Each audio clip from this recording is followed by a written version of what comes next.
Hello students. Last video के अंदर हमने डिस्कस किया था जो फर्स्ट चैप्टर है हमारा उसके एनसीईआरटी क्वेश्चंस। तो हमारा जो फर्स्ट चैप्टर वो कंप्लीट हो चुका है। उस चैप्टर के अंदर हमने पहले सारे चैप्टर के नोट्स पढ़े और उसके बाद हमने एनसीईआरटी क्वेश्चंस जो इन टेक्स्ट के जो ब्लूप्रिंट के हैं और एंड एक्सरसाइज जो है जो लास्ट में दी हुई एक्सरसाइज उसके क्वेश्चंस किए थे। तो हमारा फर्स्ट चैप्टर कंप्लीट हो चुका है। आज इस वीडियो में हम चैप्टर सेकंड स्टार्ट करने वाले। चैप्टर सेकंड क्या है? Is matter around us pure, कि जो हमारे आसपास जो मैटर है कि क्या वो मैटर प्योर है, क्या वो मैटर प्योर है। देखिए फर्स्ट चैप्टर के अंदर हमने क्या पढ़ा था? मैटर के बारे में बात करी थी। किसके बारे में बात करी थी? मैटर के बारे में बात करी थी। और उसके बाद हमने क्या पढ़ा था? उसके बाद हमने पढ़ा था कि जो मैटर है उसकी डिफरेंट स्टेट्स होती हैं, डिफरेंट स्टेट होती हैं, जैसे सॉलिड, लिक्विड और गैस। तो इस चैप्टर के अंदर हम बात करेंगे कि हमारे पास जो मैटर है कि क्या वो मैटर प्योर होता है या इम्प्योर होता है। ठीक है, तो इस वीडियो के अंदर हम इसी चीज़ के बारे में बात करने वाले हैं। तो आइए चैप्टर को स्टार्ट करते हैं। तो सबसे पहले हमारे पास टॉपिक है प्योर सब्सटेंसेस। क्या है? Pure substances. हम किसी भी चीज़ को प्योर कब बोलते हैं? प्योर सब्सटेंसेस होते क्या? या हम कभी भी किसी चीज़ को प्योर बोल रहे हैं तो वो प्योर क्यों है, कब उसको हम प्योर बोलेंगे? तो प्योर सब्सटेंसेस क्या होते हैं? प्योर सब्सटेंसेस आर एलिमेंट और कंपाउंड। प्योर सब्सटेंसेस हमारे पास दो ही फॉर्म में मिलते हैं, या तो वो एलिमेंट होंगे, या तो वो एलिमेंट की फॉर्म में होंगे, या वो कंपाउंड की फॉर्म में होंगे। या तो वो एलिमेंट की फॉर्म में होंगे या वो कंपाउंड की फॉर्म में होंगे। ठीक है जी। दूसरा, जो प्योर सब्सटेंसेस होते हैं वो एक ही प्रकार की चीजों से बने होते हैं। They are made up of only one kind of entity, यानी कि वन काइंड ऑफ पार्टिकल। यहाँ पे वन काइंड ऑफ पार्टिकल भी बोल सकते हैं या एंटिटीज भी बोल सकते हैं। तो आप यहाँ पर पार्टिकल भी लिख सकते हैं। ठीक है, they are made up of only one kind of particle. वो सिर्फ एक ही तरीके के पार्टिकल से मिलकर बने होते हैं। They can not be broken down into simpler entities by chemical और फिजिकल मेथड। जो प्योर सब्सटेंसेस होते हैं वो सिंपल केमिकल और फिजिकल मेथड से आप उनके जो पार्टिकल है उनको फर्दर डिवाइड नहीं कर सकते, यानी कि उनको ब्रेक नहीं कर सकते। तो उस तरीके के जो पार्टिकल होते हैं उनको हम क्या बोलते हैं? प्योर सब्सटेंसेस बोलते हैं। नेक्स्ट है they have a fix composition, यानी कि जो उनके जो कंपोजिशन होती है, मतलब जिससे वो मिलकर बने होते हैं, उनका रेशो जो है हमेशा वो क्या रहता है?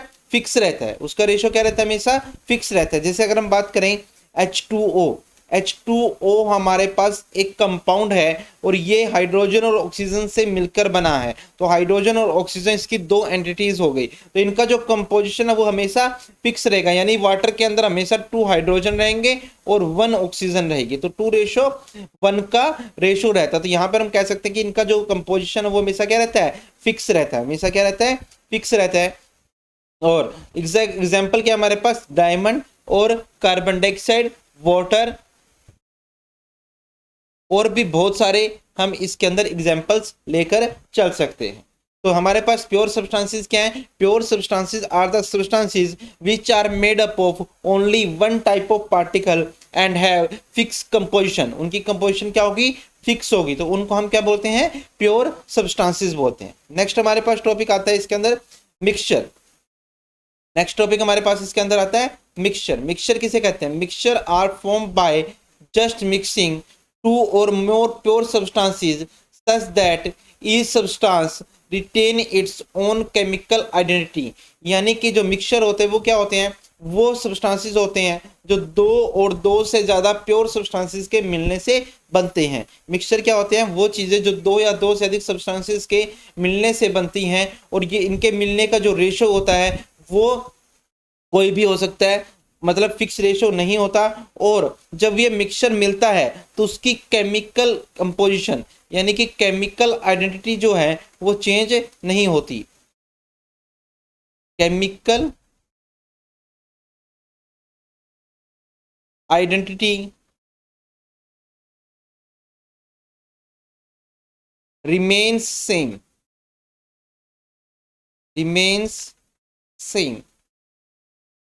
यानी कि इस तरीके के जो कंपाउंड मिक्सचर जो होते हैं उन वो जिससे भी मिलकर बना होते हैं, वो जिससे भी मिलकर बना होते हैं उसकी केमिकल कंपोजिशन सेम रहती है, जैसी पहले थी वैसी की वैसी रहेगी। मान लीजिए आप वाटर के, इसका मतलब कि आप थोड़ा सा देख लो कि मान लो वाटर है, वाटर के अंदर आप साल्ट डाल देते हो, वाटर के अंदर आप क्या कर देते हो, साल्ट डाल देते हो, और जब आप इस पानी को पीते हो, इस वाटर को पीते हो, तो आपको वाटर का भी वो आता है, मतलब आपको ये भी फील होता है कि पानी है, और साथ में आपको साल्ट का भी टेस्ट आता है। तो कहने का मतलब क्या है कि जब ये दोनों मिक्स होते हैं, दोनों की प्रॉपर्टीज जो हैं वो रिटेन रहती है, यानी कि दोनों की प्रॉपर्टी मिक्सचर के अंदर मौजूद होती हैं, जिससे वो मिलकर बना हुआ होता है। नेक्स्ट टाइप हमारे पास टाइप ऑफ मिक्सचर्स।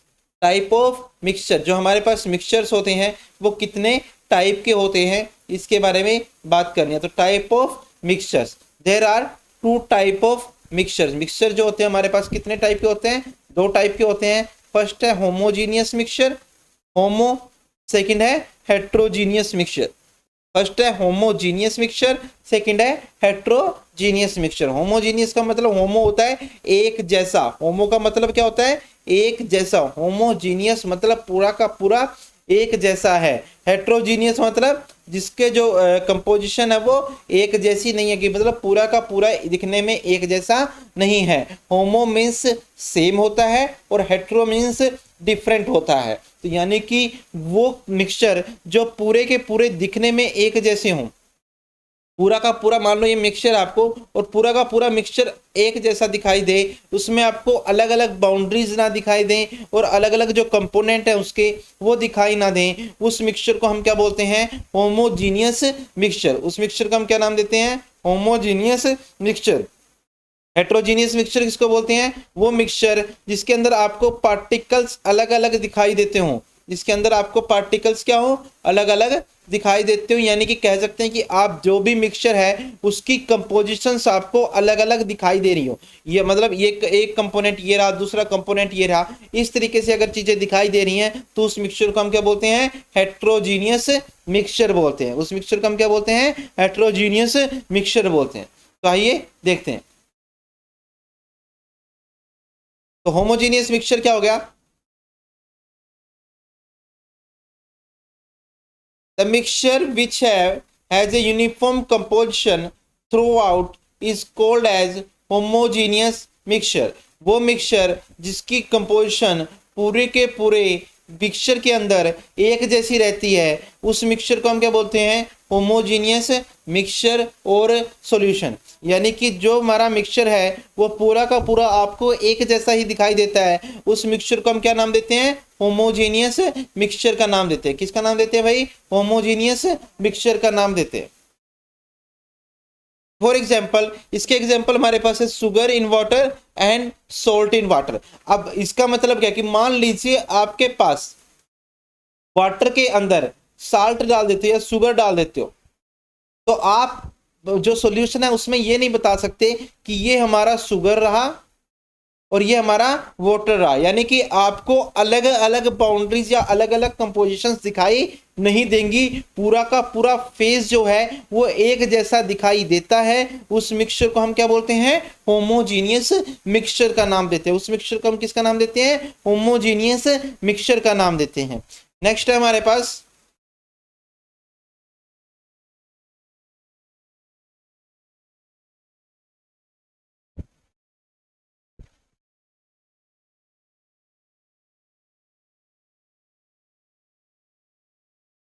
नेक्स्ट हमारे पास है हेट्रोजीनियस मिक्सचर। नेक्स्ट हमारे पास क्या है, heterogeneous mixture.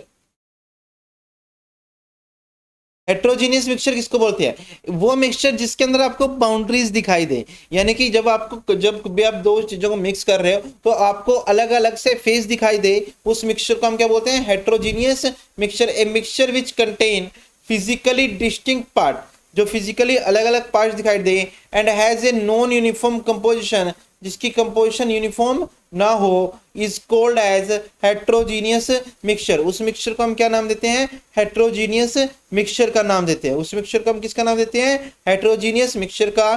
For example, mixture of salt and iron filling. जो हमारे पास साल्ट और आयरन फिलिंग्स का मिक्सचर होता है, जिसमें हम साल्ट अलग दिखा सकते हैं और आयरन फिलिंग्स अलग दिखा सकते हैं, या जो सैंड और शुगर का मिक्सचर है। जैसे अगर हम बात करें, हमारे पास मान लीजिए एक सॉल्यूशन, एक मिक्सचर है जिसके अंदर हमने साल्ट डाल रखा है और आयरन फिलिंग्स डाल रखी हैं। तो जब भी आप मिक्सचर को देखोगे तो आप अलग अलग पहचान सकते हो कि ये साल्ट रहा और ये आयरन फिलिंग्स रही। तो इस तरीके से उस मिक्सचर को हम क्या नाम देते हैं? हेट्रोजीनियस मिक्सचर का। उस मिक्सचर को हम क्या नाम देते हैं?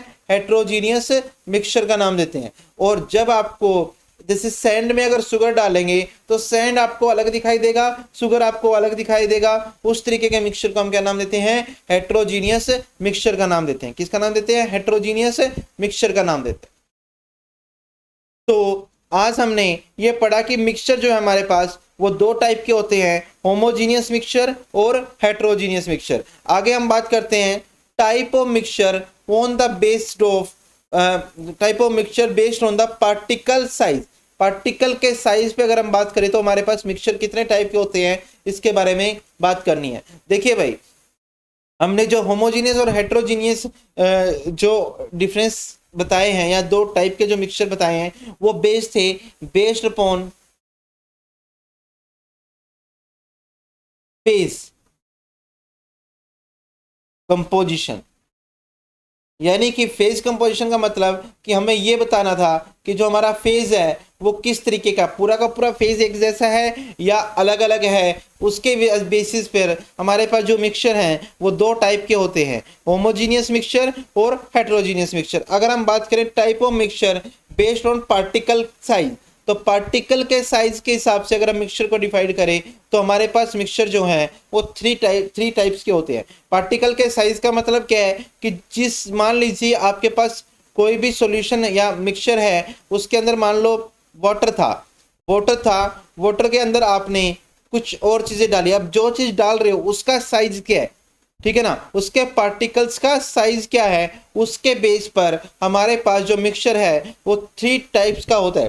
पहला है सॉल्यूशन, दूसरा है सस्पेंशन और तीसरा है कोलाइडल सॉल्यूशन। तो मिक्सचर हमारे पास तीन टाइप का हो गया, पहला सॉल्यूशन, दूसरा सस्पेंशन और तीसरा कोलाइडल सॉल्यूशन। तो इस तरीके से हम क्या कर सकते हैं, अलग अलग तरीके से क्लासीफाई कर सकते हैं मिक्सचर को। तो नेक्स्ट वीडियो के अंदर हम इन तीनों टाइप्स के बारे में पढ़ेंगे। आई होप आपको ये वीडियो अच्छा लगा होगा और आपको अच्छे से समझ में आया होगा। तो इस वीडियो को अच्छे से समझने के बाद जो भी नोट्स हैं आप अपनी कॉपी में राइट डाउन कर लेंगे और इसको अच्छे से समझने की कोशिश करेंगे। Thank you so much.